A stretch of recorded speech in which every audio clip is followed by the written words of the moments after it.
بسم الله الحمد لله والصلاة والسلام على رسول الله صلى الله عليه وسلم وبعد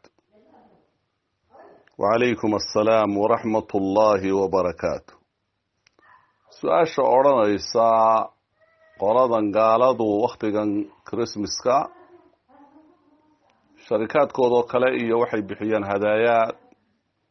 يومركا وحيابا أي هدية كدقيان iyo lacago iska abaalmarin oo kale ah oo xilligan oo kale ku beegayaan laga yaabo lacag iyo waxyaabo noocaas inay bixiyaan ama cuntooyinba inay bixiyaan digaag iyo wixii la mid ah mesela la qalay iyo cuntooyin noocaas ah arinta noocaas ah xukunkeedu muxuu noqonayaa waxaynu leenahay ugu horeyn qofka muslimka ahi markastaba wuxuu u gargaarayaa xaqa waxana uu ka dhinac yahay oo uu ka soo horjeedaa baatilka meel uu ku sugan yahayba ciidul milaadka ay leeyihiin waxa weeyaan ra'su sanaga ama sanadka madaxiisa ay markay sanadku cusubi soo bilaabmin rabo ee 25ka iyo waxyaabahan ay qabanayaan ama sanadku kow markuu yahay iyo waxyaabahan ay qabanayaan dhammaan waa ciyaad jaahiliya baatila waa ciyaad jaahiliya oo baatil ah oo waxba kama jiraan sida daraadeed qofka muuminka ahi xaraan bay ka tahay umana banaana inuu ka qayb qaato ciidaha noocaas ah oo ka qayb galo ilaahayna adoomada ilaahay wuxuu ku sifeeyay walladina la yashhaduna az-zur وكوا عن باطل كحاضرين يعني إيمانين كقريب نقونين باطل كينا وحكم ذا أعياد كفارت قالوا عيده ذا أي خمده مركهرت وابد كوباد وشيء محرمة ولا قال ما قريب كليه وحكوا فرح صنان يوح تأييده يحوشن يوح وحوي قرب سينا مرنا بلا قصمين ماي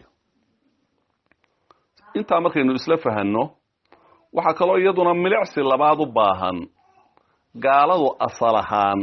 marka ciidahan iyo umuurahan laga tago iyaguna marka hore hadiyad waa ku siin karaan adna waad siin kartaa waliba marka aad jeceshahay inaad islaamka u soo dunto iyo oo ta'liifan liqulubihim aad ku samayso aad bay u fiicantahay in la siiyo iyaguna way ku siin karaan oo asalku waa inay banaan tahay marka aanay hawlahan oo kale u dunmin aanay raacin waxa kaloo xusid mudan waqtigan ay ciidahooda iyo waxyaabaha kale baatilka ah sameynayaan in lagu garab istaago wax lagu siiyo oo iyaga wax loo hadiyeeyo taasina waa shay xaraam ah wax banaana in iyaga wax loo hadiyeeyaa oo waqtigan ay baatilkan ku jiraan wax lagu siiyaa waa shay muharram oo sinaba aanu banaanaan karin bal bacdu ahli ilmi ay aad u adkeeyeen ilaa ay kufri iyo wax keensan karaya ay markaa ku tilmaameen marka ay sidaa tahay inagu inaynu wax siinaa oo aynu ciidan daraadeed wax u siinaa waa shay muharrama halka iska dhig iyagu hadday wax ina siiyaan oo masalada su'aashu si gaar ah u sii qusaynaysa arintaasi maxay noqonaysaa waxa ayna siinayaan lafteeda waa kala qaadayna iyadoo ay fiican tahay haddii ay suuro gelayso qofka wax dhiba aanay ka soo gaadhaynin ama aanu islahayn armay samaaxadii iyo dabacsanaantii diinta islaamka wax u dhimaysaa waxay xitaa bixinayaan in laga fogaado ayaa fiican laakiin markaynu taa ka nimaadno waxa weeye masalada waa kala qaadayna iyadoo ahlulcilmiga qaarkoodna marka horeba ciidahooda iyo waxay ku bixinayaan diiday qaarkoodna ogolaaday oo yiri bacdu saxaabana waa ka sugantay salaf hadii ummana in badan baa sameeyay dhibaatana kuma jirto mana aha wax baadilkoodii lagu ayidayo iyagoo sidaa yiri misna waynu kala qaadaynaa oo waxaynu leenahay hadday tahay wax ay qaleen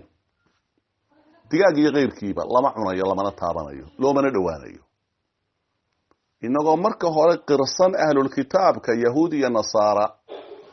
wixii ay gowracaan inay xalaal inoo tahay mar hadaanay wax kale oo baatila u geynin maanta baadilkan ay ku biiriyeen ciidan ay u samaynayaan daraaddeed ma cunayno. taasi waa qodob. waxyaabaha kale ee sida gaarka ah loogu sameeyey xafladan ee loo gaar yeelay